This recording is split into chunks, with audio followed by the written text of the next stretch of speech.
her finger. I'm left hanging. I stare blankly at the receiver in my hand and only then remember the spaghetti. I put down the receiver and return to the kitchen.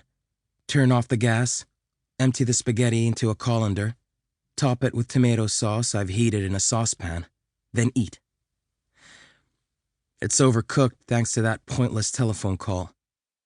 No matter of life and death, nor am I in any mood to fuss over the subtleties of cooking spaghetti. I'm too hungry. I simply listen to the radio playing, send off music for 250 grams of spaghetti as I eagerly dispatch every last strand to my stomach. I wash up plate and pans while boiling a kettle of water, then pour a cup for a tea bag. As I drink my tea, I think about that phone call. So we could come to an understanding. What on earth did that woman mean calling me up like that? And who on earth was she? The whole thing is a mystery. I can't recall any woman ever telephoning me before without identifying herself, nor do I have the slightest clue what she could have wanted to talk about. What the hell? I tell myself. What do I care about understanding some strange woman's feelings anyway? What possible good could come of it? What matters now is that I find a job. Then I can settle into a new life cycle.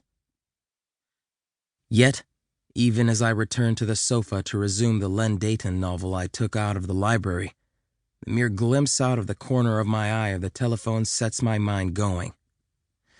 Just what were those feelings that would take 10 minutes to come to an understanding about? I mean, really, 10 minutes to come to an understanding of our feelings? Come to think of it, the woman specified precisely 10 minutes right from the start. Seems she was quite certain about that exact amount of time. As if 9 minutes would have been too short. 11 minutes may be too long. Just like for spaghetti al dente. What with these thoughts running through my head, I lose track of the plot of the novel. So I decide to do a few quick exercises, perhaps iron a shirt or two. Whenever things get in a muddle, I always iron shirts, a habit of long standing with me. I divide the shirt ironing process into 12 steps total, from 1, collar, front, to 12, cuff, left sleeve. Absolutely no deviation from that order. One by one, I count off the steps. The ironing doesn't go right if I don't. So there I am, ironing my third shirt, enjoying the hiss of the steam iron and distinctive smell of hot cotton, checking for wrinkles before hanging up each shirt in the wardrobe. I switch off the iron and put it away in the closet with the ironing board. I'm getting thirsty by now, and I'm heading to the kitchen for some water when once more the telephone rings.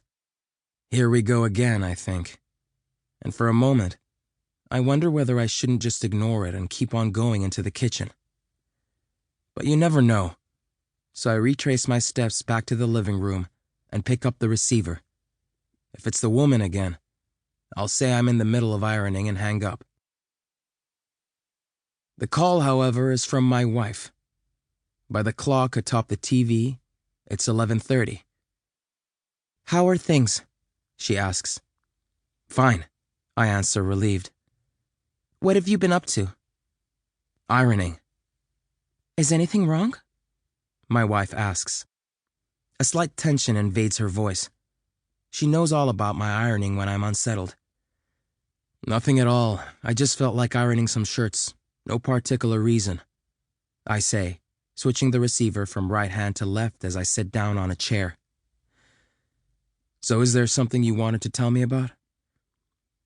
"Yes, it's about work. There's the possibility of a job." "Uh-huh," I say. "Can you write poetry?" "Poetry?" I shoot back in surprise. What's this about poetry? A magazine company where someone I know works puts out this popular fiction monthly for young girls, and they're looking for someone to select and brush up poetry submissions. Then they want one lead-off poem each month for the section. The work's easy and the pay's not bad. Of course, it's only part-time, but if things go well, they might string you on for editorial work and...